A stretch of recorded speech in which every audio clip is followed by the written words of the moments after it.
esse é um programa sério. Hoje é um programa... Eu me arrisco a dizer, sabe? Me arrisco a dizer. Em todos estes anos, nessa indústria vital chamada Galinha Viajante, Sim. talvez nunca tenhamos tido essa locução verbal louca aqui que eu fiz e um programa maravilhoso como este que vem por aí. Pois acho que é a análise mais congruente. Olha que bonito. Eu tô com vernáculo afiado hoje, vocês me aguentam. Bonito. É, brother, o negócio tá perto. Não, hoje nós vamos fazer uma análise de um jogo que mudou minha vida, cara. É que assim, né, o que acontece, Leão?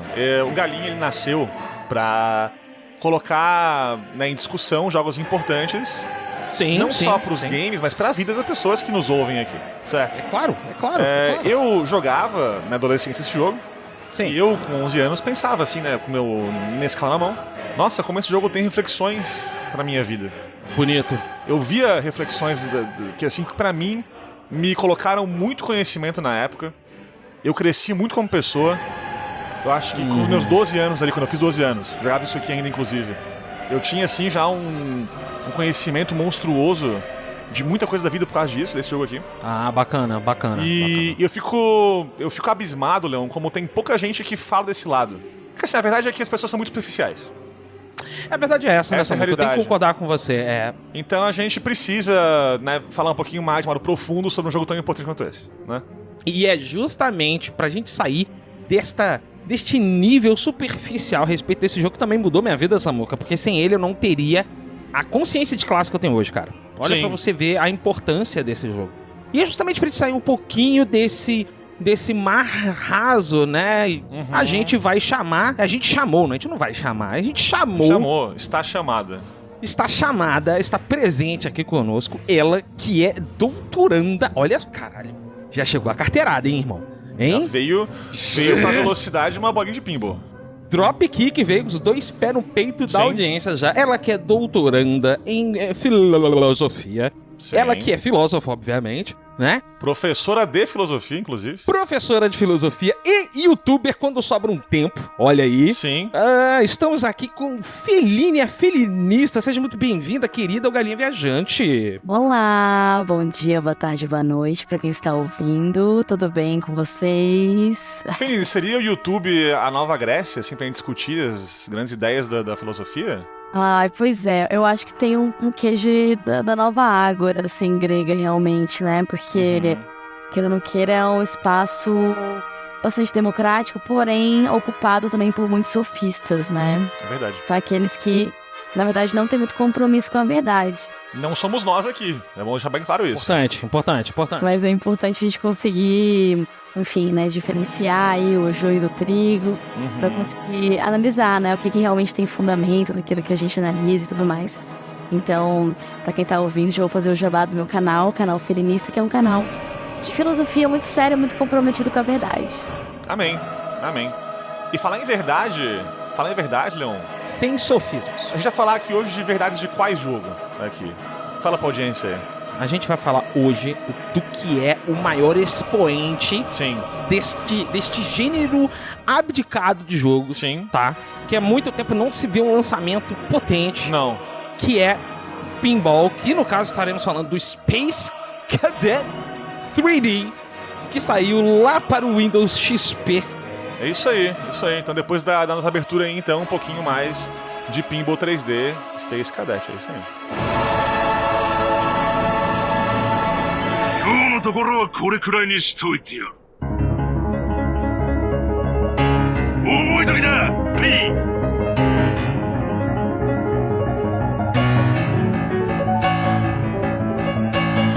Μια άλλη περιπέτεια του ταξιδιωτικού κοτόπουλου ξεκινά τώρα.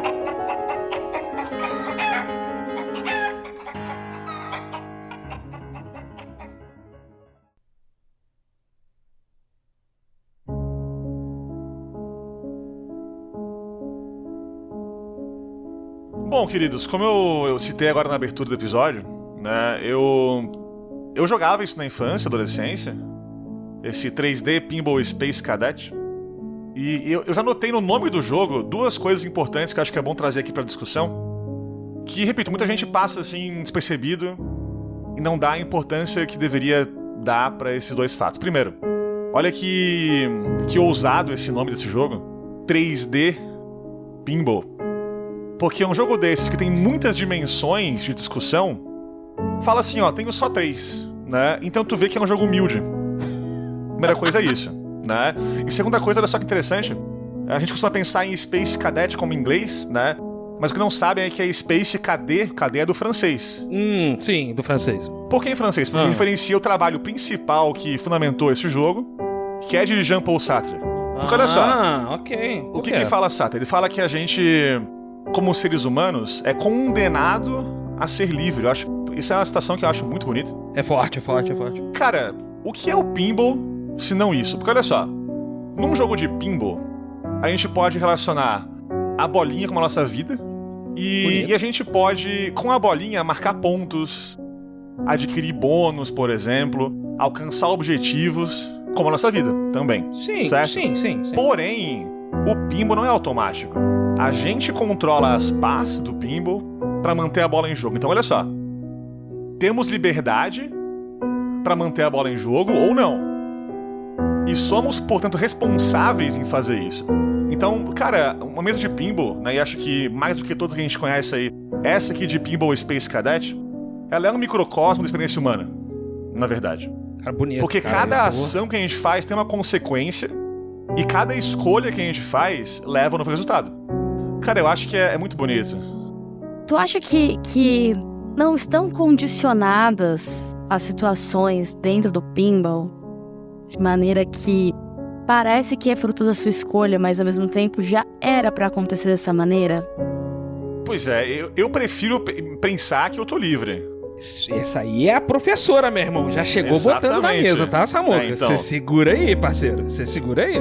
Não, mas até o condenado a ser livre tem um pouco desse sofrimento da liberdade, né? Sim, com Porque certeza. ao mesmo tempo me soa, desculpa se eu tô interrompendo, passando na frente de algum comentário que era pra ser feito. À vontade. Não, de forma alguma. Soa muito às vezes. Eu também joguei muito na minha infância. Joguei muito assim, né? É um exagero, provavelmente, porque eu joguei pouco, perto, provavelmente, do que vocês jogaram.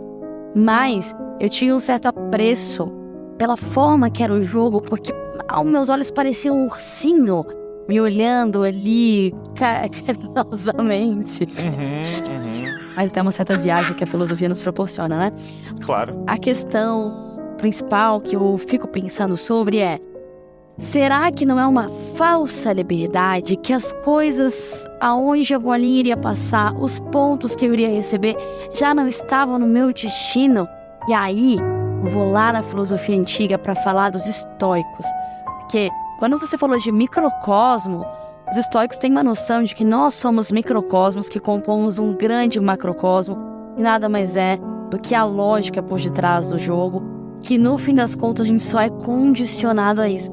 Quantas vezes lá seu teclado não trava e de repente a bolinha, numa tristeza profunda, escapa e não tem jeito, e aí só depois, né, que você consegue fazer com que, enfim, o jogo volte a funcionar. É verdade, eu achei um questionamento muito válido. Me faz pensar que é uma falsa liberdade. Eu vou deixar o Leão falar um pouco aí, porque eu preciso pensar um pouquinho sobre isso. Eu acho que, pegando um pouco então, surfando um pouco nessa onda da falsa liberdade, eu gostaria até de citar um filme que é muito importante e ele é congruente aí ao Space Cadet, né, do francês Aonde Está, Sim. que é o Matrix, né? Sim, claro. E a falsa liberdade que a Fellini citou, pra mim fica muito claro, né, que a bolinha é justamente esse aspecto que você, como jogador, você tem essa paravisão, não é? Você está vendo ali como se fosse uma entidade divina, cósmica, superior, todo um cosmo que a bolinha acha que é macro, mas pra você que tá jogando é micro. Tanto é micro que ele rodava na época em microcomputadores. Tu vê que a gente vê um quê de incerteza no jogo, porque ele foi feito por quem? Pela Microsoft, que é micro e mole. Tu vê que tem uma reflexão da fragilidade masculina por trás do jogo também. Não é à toa que tu usa uma bola pra jogar o pinball. Exato, né? Por que não um cubo? Né? Também é 3D. Mas não, é uma bola. É sabido que numa discussão clássica entre Bill Gates e o Steve Jobs, né, o Steve Jobs fez a pergunta: poxa, Bill Gates, por que você botou o nome da sua empresa em referência ao seu próprio órgão, não é? E aí rolou esse problema aí deles se afastarem durante muito tempo, justamente por causa disso. Não foi por causa de briga de empresas nem nada, não. Foi justamente por causa dessa piada extremamente horrorosa, né? Que veio do Steve Jobs. E aí...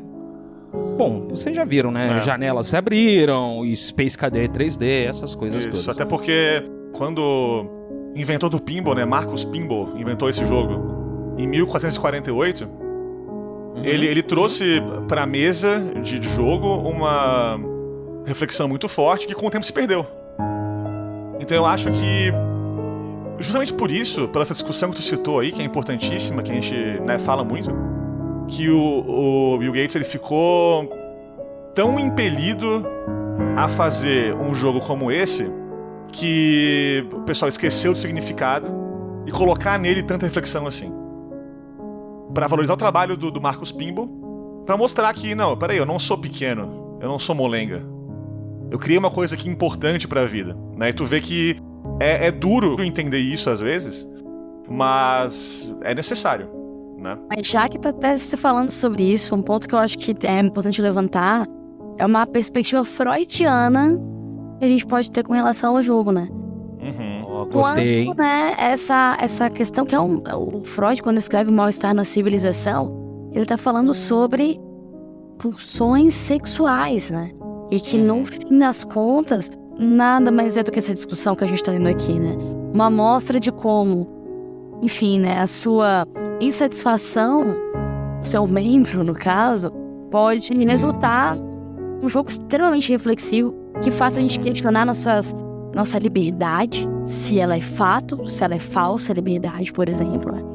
Eu, particularmente, como eu falei pra vocês, eu tenho uma certa adoração por esse jogo, mas que eu não tenha jogado tanto, talvez, quanto vocês, inclusive vocês que estão ouvindo, porque meu tema de tese de doutorado tem a ver com pinball, porque é uma máquina, assim como Descartes, que é o filósofo que eu estudo, concebe o corpo humano como uma máquina. Então, acho que a gente pode traçar muitos paralelos esse corpo-máquina e com esse jogo que é uma máquina, que mostra o funcionamento de uma máquina, né? Então, o que a gente pode pensar, que eu acho curioso, é que o Descartes, lá em 1640 e blocos, ele vai falar assim, o corpo é como uma máquina e a morte de um corpo se dá quando uma das peças, uma das engrenagens para de funcionar.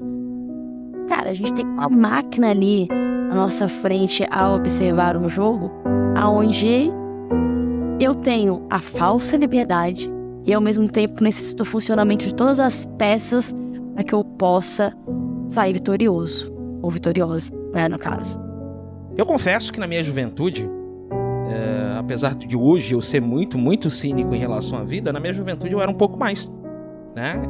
Era uma juventude em que eu frequentava cemitérios, bebia vinho em crânio, essas coisas, né? Quem nunca? E aí eu queria citar aqui uma parada que eu sempre vi em relação ao pinball. Não só o Space Cadet, tá? Mas assim, pinballs no geral, que é a questão nihilista do pinball, né? Que não adianta o que a gente faça, a bolinha sempre vai cair no buraco do esquecimento. E por mais que você lute pra manter a bolinha quicando, batendo nos flippers, nos bumpers e todos os ers que tem ali, no final, a bolinha sempre vai morrer, né? Isso mostra um pouquinho do aspecto falível que o ser humano tem, né? E de como realmente conversa com isso que a Feline falou, de que pode ser comparado o pinball ao ser humano e não, né? Que é uma grande metáfora pra vida, assim. Eu acho que é muito importante você entender, né? Que é muito claro que a bolinha representa você enquanto participante deste planetoide praticamente inofensivo chamado Terra. E falar em planetoide, Leon, é bom também falar o seguinte, né? Que a gente tá falando aqui muito de pinball como um jogo em geral, mas por que o Space KD é o nosso tema de hoje? Porque não só o pinball é um jogo muito reflexivo, mas a Microsoft, na sua imensa sabedoria, ela colocou no jogo aqui uma roupagem espacial, na qual um cadete, um aprendiz, repara, não é um piloto profissional ainda, não é um general, não é um comandante, é um cadete apenas, defende a Terra de uma invasão alienígena. Essa é a lore que o jogo traz pra gente. Não é só um jogo de pinball comum, tem uma história por trás aqui, sim. E repara que os aliens, representam o que aqui nesse jogo, né? O desconhecido. E o desconhecido chega muito rápido no jogo, muito violento no jogo. E tu quer defender, então, a tua mesa de pinball, que é a tua vida, dessa invasão, né, violenta e rápida dos aliens. Tu defende como? De que maneira isso? Tu defende com estratégia e com razão e com os teus sentidos. Então olha que tem essa dualidade entre o sentido e entre a razão e o incerto, o caos, que vai muito com o que falava Immanuel Kant também. Que quando fala de moralidade, ele fala sobre isso também. E a gente tem autonomia no jogo, a gente é livre para rebater a bola ou não, para defender a nossa vida do caos ou não. Mas a gente entende que tem que fazer isso. O Kant é um grande filósofo, né? Um grande filósofo, assim, extremamente categórico, certinho. Certeza que se Kant jogasse pinball, ele jogaria sempre no mesmo horário. E se em algum momento ele jogasse um horário diferente, é o pinball que estaria no horário errado, não o Kant. Porque o Kant, de verdade, ele caminhava todos os dias no mesmo horário. Ele consegue ser, inclusive, superior à máquina, né? Mas eu achei muito interessante isso aí. A gente tem a liberdade, mas a gente sabe o que é, no fim das contas, dever. E aí eu até trago uma reflexão a mais, na verdade, duas a mais aqui. Eu acho que a gente pode ter, no fim das contas. Primeiro, eu queria comentar do Leon ali, que ele falou sobre representar o fim que todos nós temos, que é a morte. Isso já dá uma baixa, né, em todo mundo. E aí, existe um filósofo chamado Martin Heidegger, que ele diz que nós precisamos ter consciência da morte. Precisaríamos visitar mais esses cemitérios, inclusive. Então, você fazia muito bem na sua juventude visitar cemitérios, viu, Leon? Por quê? Obrigado. Na medida que a gente visita cemitérios, a gente percebe que a vida ela é finita e a gente tende a viver melhor, a fazer melhores escolhas. Aliás, a audiência que quiser, de repente, ouvir isso aqui num cemitério, esse episódio, né? Recomendamos, inclusive, tá? Eu recomendo, inclusive, você achar o ponto zero do cemitério, tá? Sim. Com a bússola, pegar o norte, fazer a ponta da estrela ali, e aí você abre a estrela bonitinha e faz o círculo no chão. Isso. Em cada ponta você coloca uma vela colorida, branca no ponto, vermelha, verde, amarela e azul, e aí você pode ouvir o podcast normalmente, tá? Eu garanto que não vai acontecer nada. Sim. Vou falar uma pra vocês. Meu pai não é filósofo, meu pai é pescador, mas meu pai, ele faz aniversário junto com Nietzsche e com Foucault. E meu pai, ele conta que uma das experiências mais interessantes que ele teve na vida foi ver o sol nascer no cemitério. Ele disse que ele viu, eu não sei bem porquê, qual foi o motivo, isso ele não contou, qual foi o motor dessa ação, mas... Porque o sol nasce num lugar de morte, é bonito, para pra pensar. É. Uhum. Mas voltando ao ponto, né? Então, Sim. as escolhas que a gente faz na vida, elas são muito importantes. Você entender essa finitude, você entender que a bolinha, uma hora ela vai cair, você vai cansar, ela vai cair. Faça com que você faça melhores escolhas, você aproveite melhor o seu tempo ali no tabuleiro. E uma outra questão, que também se relaciona com a questão da morte, eu não tenho que me preocupar com quando a bolinha vai cair, enquanto ela ainda não caiu. E aí isso me lembra muito Epicuro, que é um filósofo do período helenístico, filosofia antiga, que ele vai falar que a morte não pode ser uma preocupação quando ela não está presente.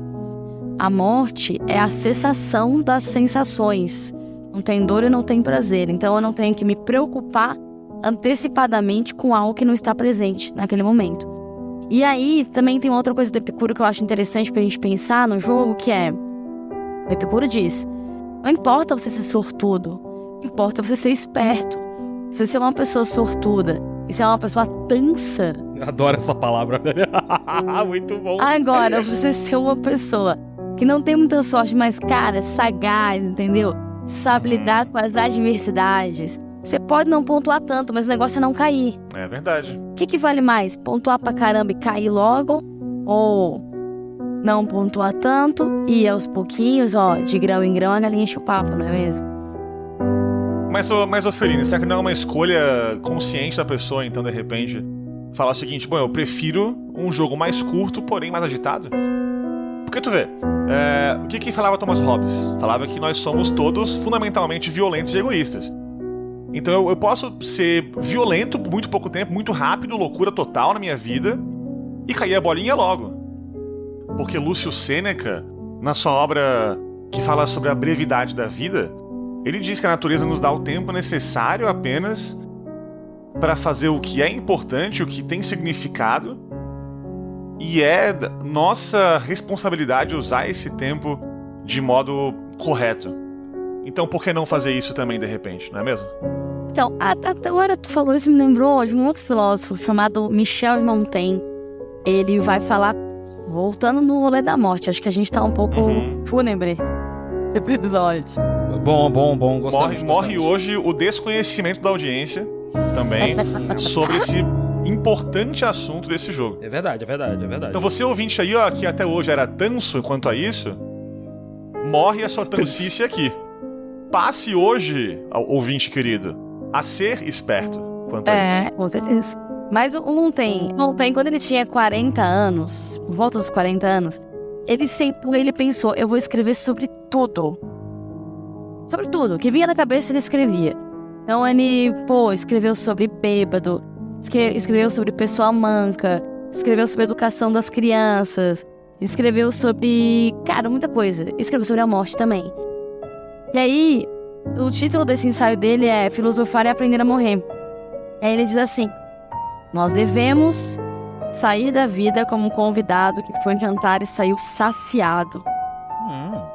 Cara, é isso que o Samuca falou ali, né? Nós temos que ter uma vida... Será que nós devemos ter uma vida longa e sem grandes emoções? Uma vida com grandes emoções, um jogo rápido e que a gente sente que valeu a pena.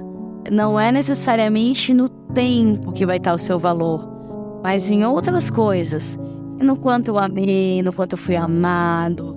E na mesma medida, né, é pensar talvez que a beleza desse jogo não esteja na sua duração, mas esteja na sua intensidade. Enquanto ele fez valer a pena. Isso aí, você tem que concordar com a Feline, né? Porque no começo desse episódio, o Samuca Feline disse que Space KD, né? Ele despertou a consciência de classe dentro de mim. E eu tenho, obviamente, que citar ele, o deus da foice e do martelo, que é Marx. E eu tenho que quebrar essa expectativa pra vocês que... Quebrar com o martelo, inclusive. Sim. E ceifar, né, essa compreensão de vocês. Certo. Fazer essa colheita dessa ideia, né? Quase uma maêutica, porém mais violenta, eu diria. Onde o parto ele é feito com uma foice e com um martelo, né? Não queiram saber como. Mas, veja bem, o pinball, ele é uma analogia, ele é uma alegoria, né? Já que estamos falando no campo filosófico, inclusive fazendo aqui um jabá, fazendo um levantamento de bola, já que somos uma dupla de vôlei muito ruim, Samu. Sim. Né? Eu assisti recentemente um vídeo da Feline falando sobre a necessidade filosófica de se fazer alegorias, onde ela explica muito bem ali o porquê Platão inventou a caverna. Né? Assim, pra mim Platão, ele bebia muito arsênico, né? E não morria. Mas eu posso estar errado também. Mas continuando. Marx, ele percebeu que toda a teoria, né, da mais-valia, ali a questão do capital, né, veio do pinball. Sim. Como assim? Qual é o objetivo primário de todo o pinball? É acumular o quê? Pontos. Sim. Pontos, então, aqui é o capital, certo? Ok. Como você acumula pontos no pinball? Você precisa bater com a bolinha nas coisinhas, nos objetivos do jogo. Correto? Então nós temos aí a bolinha, é o que? É o proletariado, certo? E o que é, quem são os flippers? Os flippers nada mais são do que o intermédio que a classe burguesa, Samuca, ela utiliza para controlar, porque a classe burguesa ela não controla diretamente o proletariado, ele tem um intermediário, né? O político, o pequeno empresário, o influencer, os podcasters de videogame, que tem uma galinha verde, por exemplo, né? E aí, olha só, conforme você vai batendo ali nas bolinhas, você vai acumulando os pontos, né? Você tá gerando acúmulo de capital. Pra quem? Pra bolinha? Jamais. Não. Jamais. Pra você, jogador, que é o burguês nessa situação toda. Então, o que é o pinball? O pinball nada mais é do que uma troca de ideias do Marcos Pinball, né? Com o Marx, já que eles são quase contemporâneos. Sim. Eles falaram assim, é uma analogia que eu quero mostrar pro povo, né, pra galera trabalhadora, pro proletariado, como ele é manipulado de fato, né? E ainda vou além aqui nessa análise, Samuca, e te digo o seguinte: muitas das vezes o proletariado acha que ele está conquistando o objetivo quando ele entra no deslize bônus, quando ele entra na camada que parece um buraco negro e outras coisas dentro do jogo. Mas no fundo, são todos artifícios pro acúmulo de capital. Aliás, não, tu vê que interessante.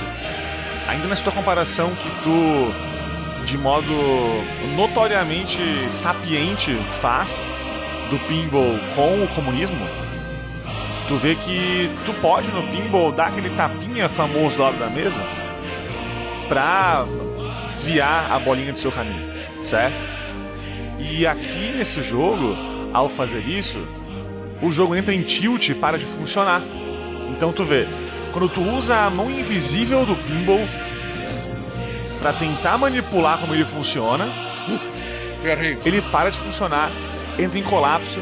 Então tu é obrigado a rebater a bolinha usando apenas as duas passes, os dois flippers, que não são dois por acaso, representando, logicamente, a foice e o martelo. Justamente.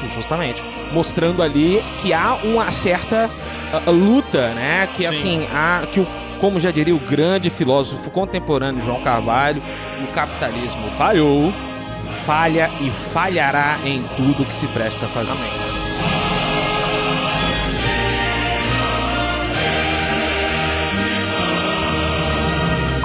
Agora, até complementando o que vocês estão apontando, eu percebo processo ideológico da classe dominante em cima da construção do pinball enquanto um layout que vem a distrair. Porque essa reflexão que o Leão falou da consciência de classe que ele adquiriu durante, né, seu processo infância e adolescência jogando, não é nítido para todo mundo. Não, de fato, não é. Porque a estrutura pinball, ela é para distrair.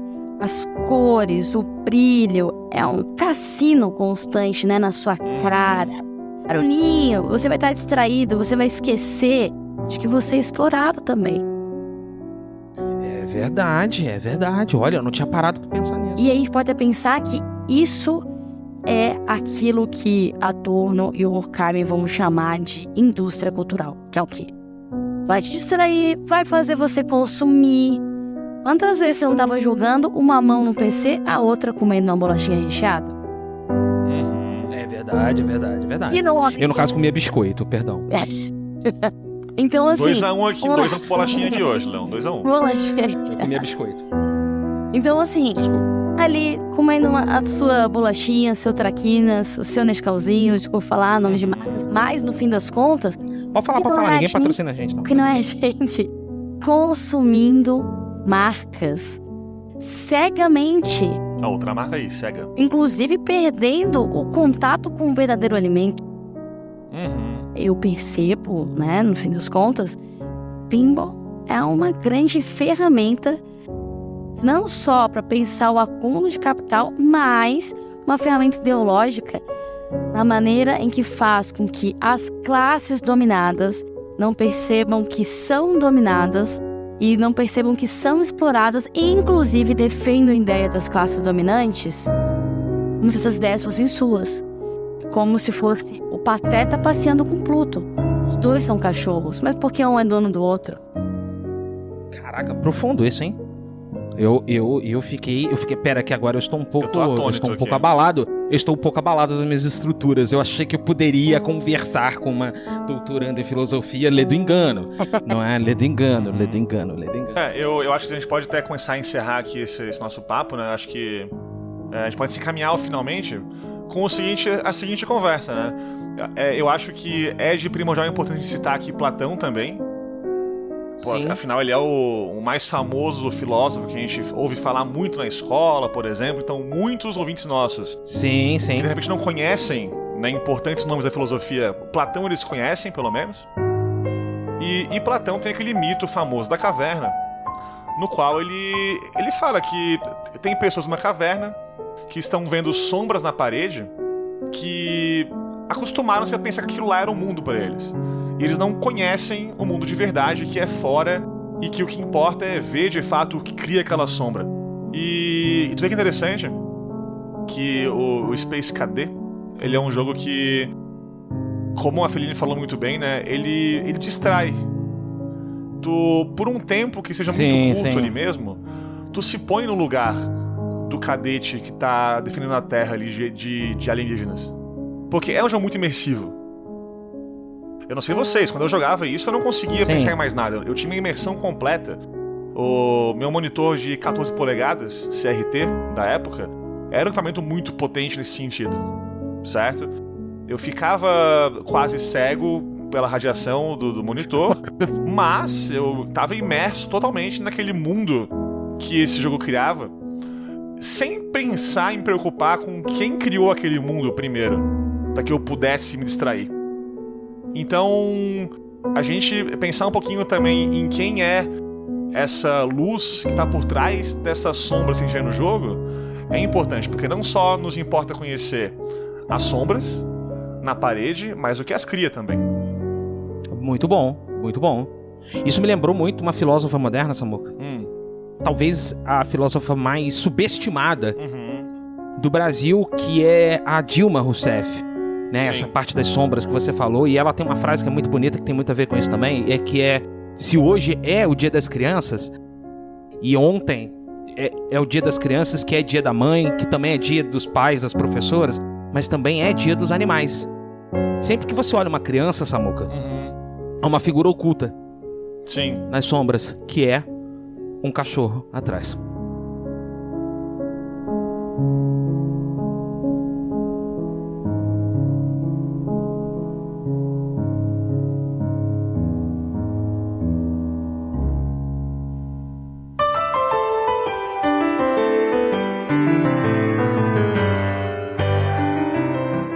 Isso aí, gente, você que conseguiu chegar até o final do episódio, 1º de abril, suas calças caiu, etc. Aquela... Meu Deus do céu. Audiência, assim, a gente ia deixar assim esse episódio só sem esse final, né? A gente não pode fazer aqui esse desserviço a Feline. Pelo amor de Deus, cara. Como é que tu aceitou esse convite, pelo amor de Deus? Obrigado, Feline. Muito obrigado pela presença. Obrigado, Feline. Imagina, Mas eu por que agradeço quê? o convite. Então, audiência, a Feline realmente é professora de filosofia. Desde notar, eu acho, né, que quando o Leão e eu aqui tentávamos com dificuldade citar alguém... Rapaz, ó, o ela tanto de suor que eu tô aqui. Meu Deus do céu. Tá complicado aqui. Então, Feline, faz seu jabá rapidinho pra audiência aí, então, pra gente ter aí os seus links aqui embaixo. A principal parte que é mentira é que meu tema de tese de doutorado é o pinball, não é, gente? Eu fico triste que não é. Que pena. Vamos falar que é verdade. É o posso mentir Descartes, hoje. mas não é isso, não é isso. Imagina, vai que minha orientadora tá ouvindo, aí ela vai ficar muito pior. Beijo, orientadora. Fica aí o desafio pra audiência que um dia fará filosofia na faculdade fazer um TCC, uma dissertação de mestrado, uma tese de doutorado, enfim, sobre pinball. E enviar para cast@galinhaverde.com.br. A gente vai publicar na íntegra aqui e ler no episódio na íntegra também. Acho importante. Não só no cast, @galinha viajante, você pode mandar em @galinha viajante, Sabuca, em todas as redes sociais. Sim. E a Feline, faz seu jabá aí, querida. No canal dela, lê também aí ao vivaço essa tese inteira, por favor. Me seguem lá no meu canal Felinista, fazer canal de filosofia com responsabilidade, com compromisso com a verdade é muito difícil, porque é bastante tempo de estudo, bastante tempo de pesquisa, bastante tempo de edição. O meu forte não é muita tecnologia, mas a gente precisa estar nesses espaços, porque se a gente não tiver, outras pessoas vão estar e vão contar uma história de maneira meio diferente do que realmente aconteceu. Então, a gente tem que estar atento e atentas a isso. Então, espero que vocês tenham gostado da minha participação, eu agradeço demais. Tenho muita vontade, gostei muito de participar, e vocês que estão ouvindo. E espero que vocês cheguem lá no canal e comentem no canal. Eu vim lá do Galinha Viajante, tudo mais, tal. Olha aí. O primeiro a comentar vai ser o primeiro. Parabéns, viu? Amém. É isso aí. É isso aí. Eu queria acabar então aqui esse episódio com um breve poema, Leon, tá? Sobre o Pinball Space KD. De quem que é a autoria? De minha autoria. Tá. O grande escritor, primo daquela... No, God! Enfim, vai lá, Samuca. Edição que sou eu mesmo aí, música de ler poema.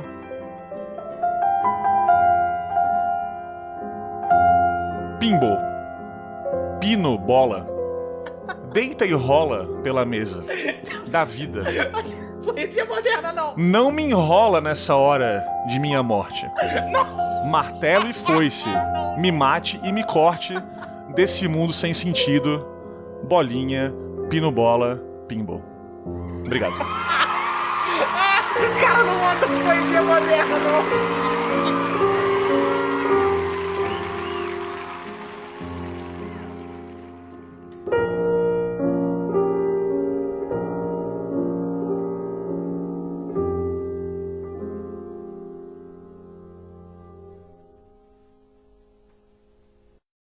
Esse podcast é realizado graças ao apoio dos escudeiros da Galinha Viajante no Catarse. Wagner Schiffler, Fausto Guimarães, Carlos Copperschmidt, Tiago Esgalha, Fábio Queiroz, Eduardo de Castro, Alexandro Schneider, Marcela Versiani, Ian Amorim, Camila Candomil, Matheus Menucci, Renan Ramos, Cecília Schiffler, Felipe Fernandes, Cláudia Marcarini, Mário Buzetti, Lucas Nicolas, André Gomes, Leandro Andreassi, Yuri de Souza, Daniel Barbosa. Evandro Pope Júnior. Apoie você também em catarse.me/Galinha Viajante.